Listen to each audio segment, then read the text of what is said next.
I'm Gene Fadness. I'm the Public Information Officer or the spokesman for the Idaho Public Utilities Commission. Awesome, great. Thanks so much, Gene, for meeting with me today. Just a few questions here. So who is on the Public Utilities Commission? The commission itself is just 3 people, and the commissioners are appointed by the governor and confirmed by the Senate to serve 6-year terms. Okay. And typically you have 2 who are members of the majority party and 1 who is a member of the minority party. Got it, great. And what is the role of the Public Utilities Commission? The role of the commission is to regulate investor-owned or for-profit utilities, electric, gas, water. Those utilities that are assigned a certain service territory, and because they're for-profit and customers don't have any other choice to go to for their electric, gas, or water service, they are therefore price regulated, and customer service rules, those sorts of things are all regulated by the commission. Got it. And what are some examples of the kinds of electric cases that the PUC reviews? The vast majority of our electric cases are rate cases. They are when an electric utility will come in seeking a rate adjustment. It might be in their base rate, or it could be in their energy efficiency rider, their annual power cost adjustment, different rates adjustments. Sometimes they'll come before us, like right now we have a lot of wind issues, and so the utilities will file, and in this case, a complaint against well, not against, but contesting the process we have now for setting the rates that wind developers should be paid the utilities for their output. So oftentimes we have those types of cases as well. They're not just rate cases. Got it. And how can someone learn more about the details of a specific case at the PUC? Well, I think the best way is through our website, www.puc.idaho.gov. Okay.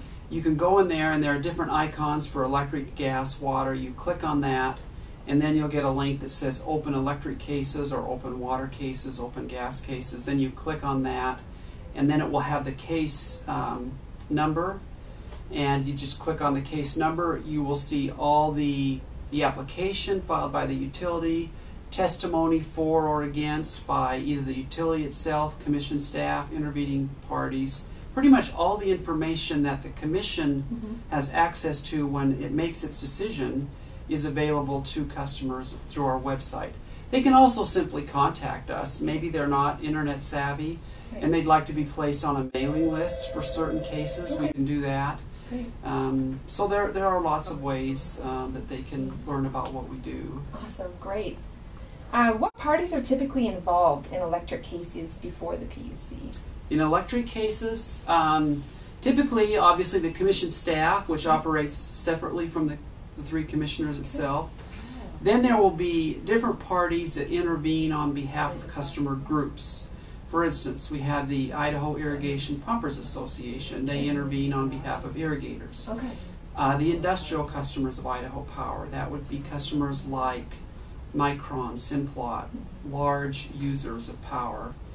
Community Action Partnership Association of Idaho, they intervene in cases and represent typically customers on low or fixed income. They represent their interests. Also, we have environmental groups involved. Snake River Alliance, Idaho Conservation League gets involved. Sometimes AARP, although it's been a while, we'd like to see them get involved again. So you have a whole diverse, we hope, a diverse group of customers getting involved in rate cases. Awesome. And what are all the ways that a member of the public can participate in a PUC case? They can follow the case on the internet. They can file comments from our website, or they can mail or fax written comments when a comment period opens. They can come to customer workshops and hearings. For most significantly sized rate increases, we like to do workshops where the commission staff will present to the public what the utility is proposing and how the commission will process the case. That's a more informal way to get involved. Then there are the hearings themselves, which are far more formal. That is when customers come and testify before the commissioners, so they can attend the workshops, they can attend the hearings, they can make written comment. Great. So those are the best ways to get involved. Great. And how does one go about testifying at a PUC public hearing? Well, it's pretty simple. You come in, show up, sign up. However, if you want your testimony to be effective, I think it's really important that you study the issues in the case before you come.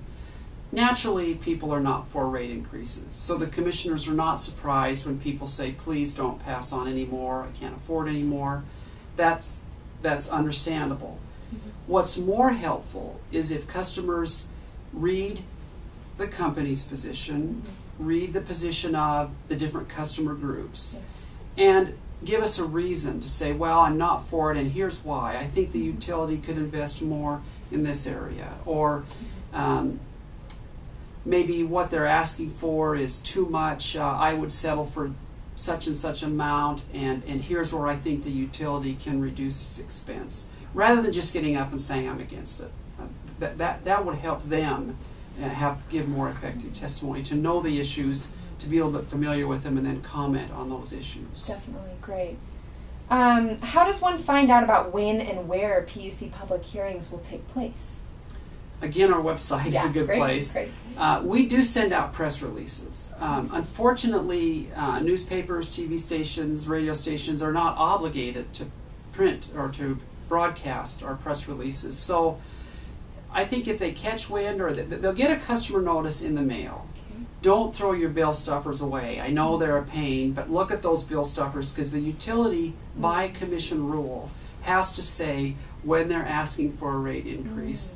And so you'll know there's a case before us. Now, they don't have to let customers know of workshops and or hearings. Okay. But if a customer knows there's a case, all they have to do is pick up the phone. We have a toll-free number, and for in the Boise area, a regular number.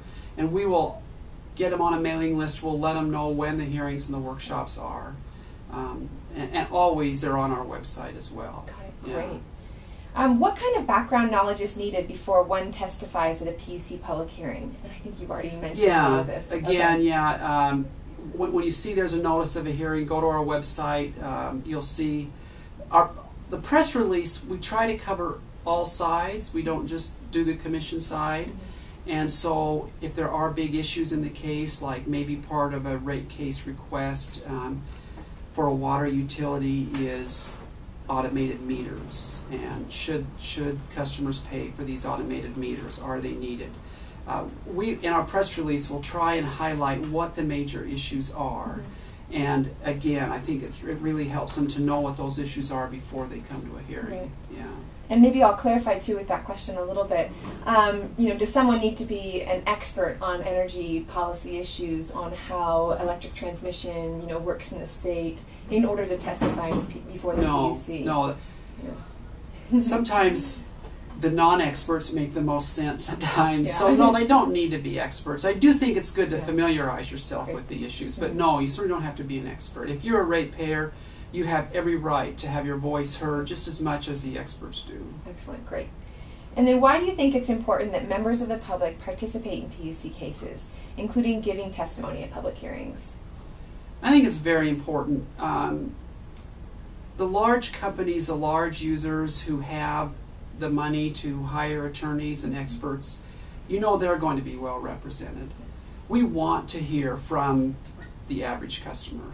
And the commissioners are human, and so when they hear how a rate might impact a customer, for instance, on a fixed or low income, they do listen to that, and that makes them weigh their decisions very carefully. And so, public involvement, I know people are frustrated, they think it doesn't do any good, but I have seen it work. I've seen it help the commission, and so I think it's vitally important that people be involved. We'd like to see more people involved. Awesome. And is there anything else that you'd like to add? Well, I think there's a perception out there that we want to raise rates, that we take some sort of perverse pleasure in raising rates, and I think that our staff does everything they can to keep rates as low as possible. Mm-hmm. What people don't understand is in meeting the public interest you have to look at both the interests of the utility and the ratepayer. You don't want a utility that doesn't have the good bond ratings, the low interest rates, the ability to borrow to build the very high cost capital in transmission generation to provide electricity now and in the future.